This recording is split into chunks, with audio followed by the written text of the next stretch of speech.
Ang mga kulog, kidlat at ulan may dalang biyaya. Mga kabute, masarap yan. Pero ingat lang ho ha, kasi meron ding nakalalason. Kasabay ng pagbuhos ng ulan sa Pinukpok, Kalinga, ang siya ring pagsulputan ng isang klase ng kabute na pagkasarap-sarap daw at kung tawagin nila, uong maili. Ang magkakapit-bahay na Freda, Karen, Levi, Josephine, Fredalyn at Lucia, alas 7 pa lang ng umaga, pukpukan na sa paghahanda para akyatin ang masukal at matarik na bulubundukin ng Pinukpok. Sinuyod nila ang bawat sulok ng gubat.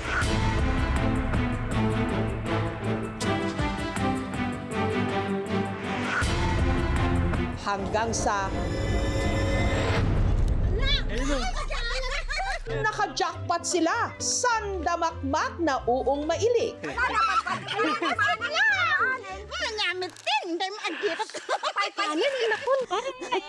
Yung ginaganon, doon ka, ganun. Parang nakahanap kami ng maramihan. Sige, gagawan. Nakaka-addict kasi yung kumuha ng mushroom. Kapag marami ang nakita mo, ang ganda mo kuha. Masarapan magbunot. Grinupo nila ang mga ito. Pag inailagay ko yung mga ikuhod sa fresh, madadamage po. Ang nakolekta nilang uong maili na umabot ng 13 kilos, kanilang ibebenta. Bawat pakete na tig-kalahating kilo ang bigat na ibebenta nila sa kalsada ng 100 pesos. Depende po kung maraming makukuha. Umaabot po ng mga 1.8 ganun or 2K. Paghati-hatian po, naming 6. Samantala, ang mga rejected, para hindi masayang, kanila raw iuulam. Masarap daw gawing adobong paksiw. Ang uong maili, iginisa sa bawang at sibuyas.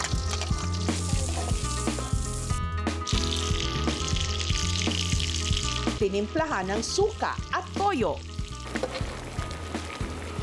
Wala nang tubig na madami, kaya okay na po siya.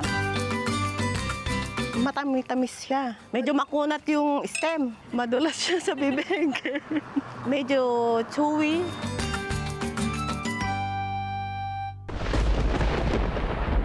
Marami naman sa atin, takot tuwing kumukulog at kumikidlat ang mga tiga-Kalubyan sa Leyte, kating-katiraw lumabas. Kasunod kasi ng pagsungit ng panahon, siya namang pagsulputan ng paborito nilang kabute na kung tawagin, ligbos. Yun po yung paniniwala dito ng mga matatanda. Kapag malakas yung ulan, tapos may kulog, may kidlat, may tutubo yun. Lumalabas siya tuwing tag-ulan. Kailangan niya ng mga nabubulok na dahon, nabubulok na sanga, at mga puno. So yun ang kanilang pinaka-basic food. Si Jomar, hindi na itago ang saya sa dami ng ligbos na kanilang pinag-agawan. Nagkagulo dito dahil ang daming Grabe, first time makikita ang ganito kadami. First time po yun, ma'am, na may tumutubo po doon po. Sunod-sunod talaga siya, parang tinatanim po. Kapag tutubo po siya ng mga gabi o di kaya madaling araw, dapat makuha yan, ma'am, umaga. Dahil pagdating yan ng hapon, nalalanta na po yan. Ito na yung nakuha namin. Punong-puno na yung nigo namin ba? Ang paborito niyang luto rito, pinaisan. Ito na yung kuha natin na mga mushroom galing sa wild. Ang mga hinimay niyang ligbos, hinugasan muna. Sunod na inilagay sa dahon ng saging, binudbura ng mga pampalasa at saka ibinalot para ihawin.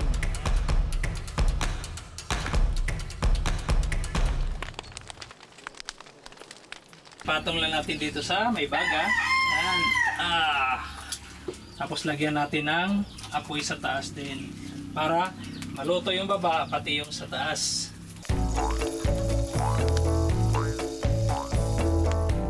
Six minutes, okay na yan, luto na. Kapag nasusunog na yung dahon ng saging. Sarap siya. Yung lasa niya parang talong. Solve na rin po yung pang-ulam. Pagalingan naman daw sa paghahanap ng kabute ang usapan. Malakas daw ang laban ng mga tiga-Cuenca sa Batangas. Ang pag-harvest daw kasi ng kung tawagin naman nila, kabuting puti, minamanilang daw ni Kapol. Kaya ko po maghanap kung saan po mga looban. Nakita ko po sadya mga sibulan po ng kabuti. Nitistahan po ako ng anong pitsa po na sibul yun. Tanda ko na po yun. At hindi raw mamumuti ang mata sa pag-harvest nito. Ito po, ginagamitan po ng itak. Ganito po nang kinukuha na yan. Inuukay po pa na gano'n. Tapos kaya yan, ginaganto lang po yan. Natutuwa na nga lang po maghanap sa umaga. Para exercise na rin lang po pag-ahikap. Dahil malayo rin po na abot kong pangunguhay ng kabuti.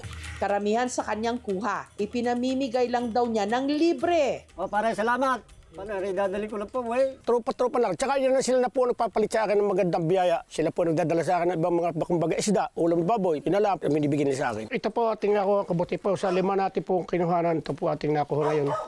Ang mga nakolektang kabuti, ginawa niyang sinwam. Perfect daw, pampulutan.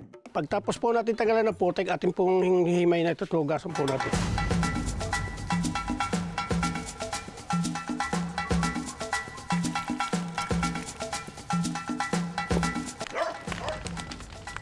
Sa pagluto ng sinuam, konti lang tubig at saka ito po bawang at luya. Halagyan po natin ng mga paminta at bitsin po yan. Sasawag na po natin ang kabuti. Isang kulo lang po ito, luto na.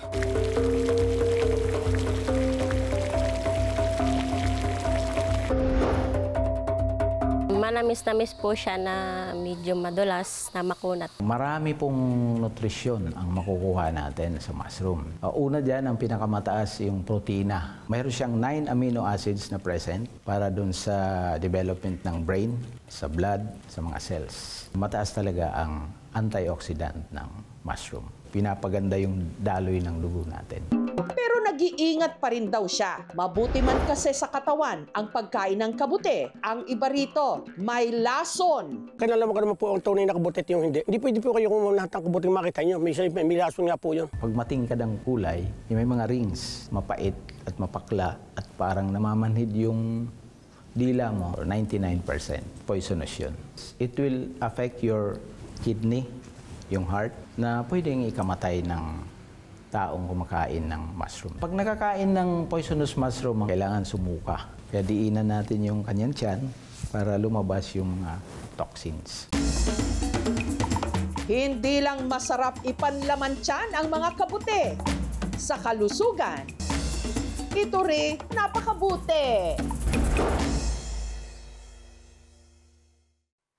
Thank you for watching, mga kapuso. Kung nagustuhan niyo po ang videong ito, subscribe na sa GMA Public Affairs YouTube channel.